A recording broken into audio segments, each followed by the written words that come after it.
A security guard killed 3 teenagers who robbed their homes, and now their parents are charging the security guard and demanding his arrest. The surveillance footage shows 3 armed criminals climbing over a company's fence, holding weapons and attempting to rob the security guard. The boy wearing a red shirt and a hood began to climb up the stairs. He forcefully kicked the door of the security room in an attempt to break in. The homeowner quickly took countermeasures to protect himself. He reached out his arm from the window and fired back. The young man in red was hit and fell down the stairs. The other 2 people panicked and ran away when they saw him, but they were also hit. One person was shot through the leg and jumped on one foot to escape, eventually deceased on the road. Another teenager, although also hit, fled the scene. The man in red stumbled and ran away for a distance before deceased next to his companion. After the incident, the parents of 3 teenagers requested to sue the security guard, claiming that he took the lives of 3 sons and believed that the security guard's counterattack was excessive. They requested the judge to arrest him, but the judge stated that the security guard had complete identification documents and their actions were legitimate self-defense, and rejected the parents' demands in accordance with the law.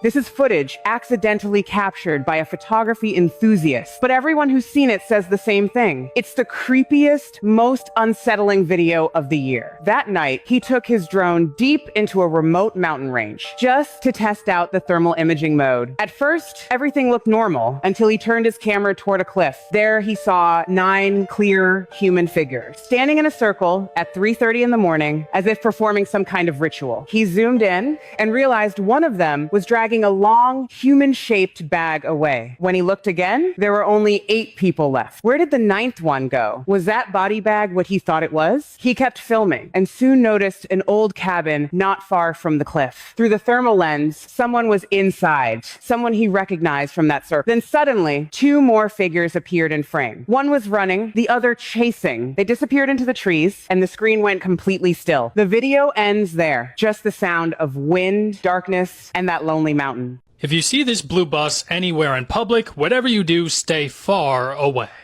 Trust me, I am not kidding. Behind me is the Bonnie Blue bus, and well, inside the bus is Bonnie Blue herself, along with the driver and probably some other people as well. And they are basically driving all over to get Bonnie Blue to meet some new people and bringing them in to the bus.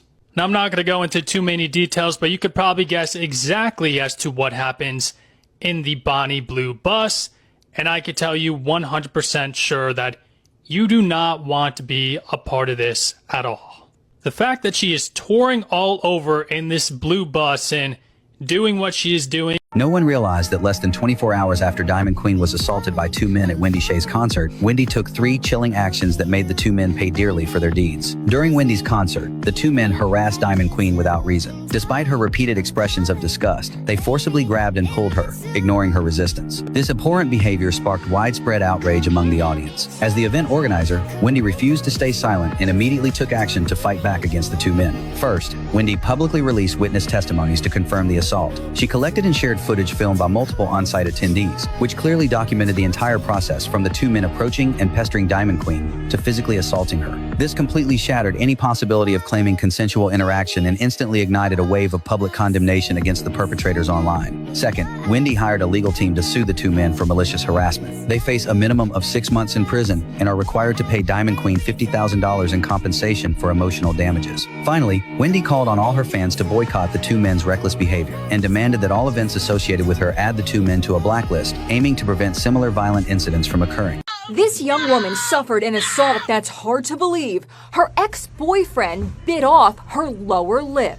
He wanted to make me ugly so nobody would love me. Kayla Hayes says Seth Fleury was her first serious boyfriend. She was 17. He was 21.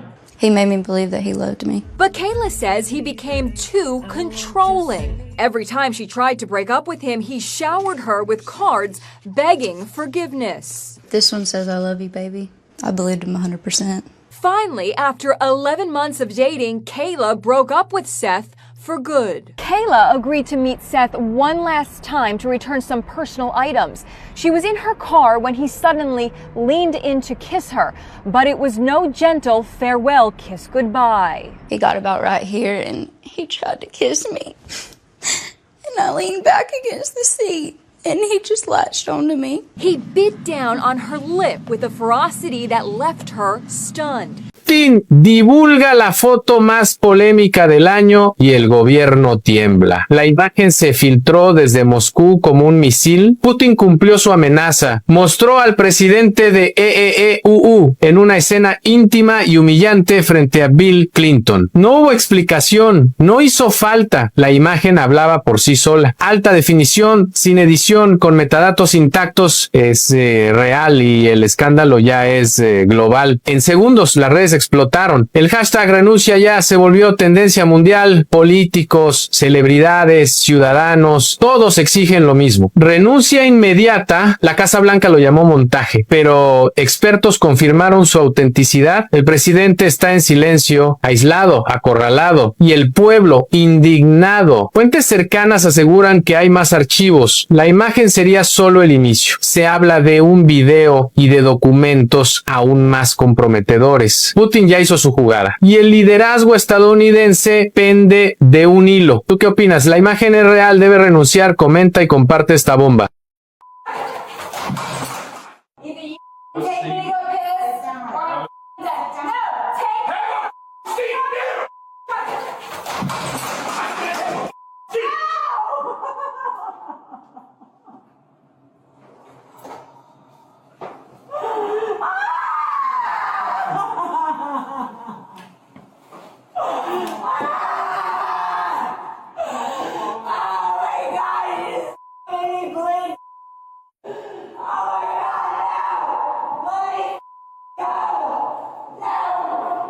After Shauna was placed in the holding cell, Officer Cannon checks on the Intoxilizer 8000 instrument, but doesn't attempt to provide Shauna with any medical assistance, despite her leaving a trail of blood from the room into the cell. In the immediate aftermath of the incident, Officer Cannon can be heard calling his captain.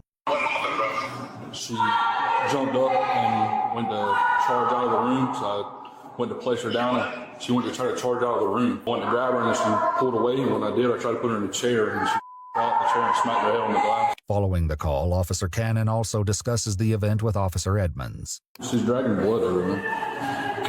All I did was try to sit her back down in the chair. That's what I told him. I was like, all he did was try to sit her back down, and she slipped and hit.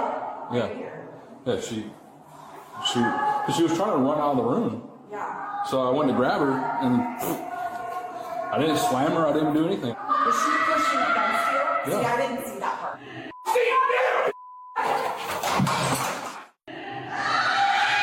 A woman bought every single rotisserie chicken in the store the day before Thanksgiving, but she was completely misunderstood. No one expected that she bought all the chickens to give them away on the street for free to people experiencing homelessness. At a Sam's Club in Los Angeles, when she placed the final rotisserie chicken into her cart, the customers around her couldn't hold back anymore. Some called her selfish, some said she was ruining the holiday spirit, and someone even yelled at her. A Christian like you wouldn't do things like this. Everyone assumed she was hoarding, reselling, or trying to make a profit, but she simply stayed quiet, smiled, and proceeded to check out. She didn't argue, not even once, because she knew every judgment was wrong. A few hours later, the same woman appeared on the streets of Los Angeles. She didn't take the chickens home, didn't resell them at a higher price. Instead, she set up a folding table on the sidewalk, cut the warm chickens, plated them, and handed them out. She chose to remind everyone in her own way. Don't rush to judge others, because you never know. Someone might be quietly doing what you never would. What do you think of this?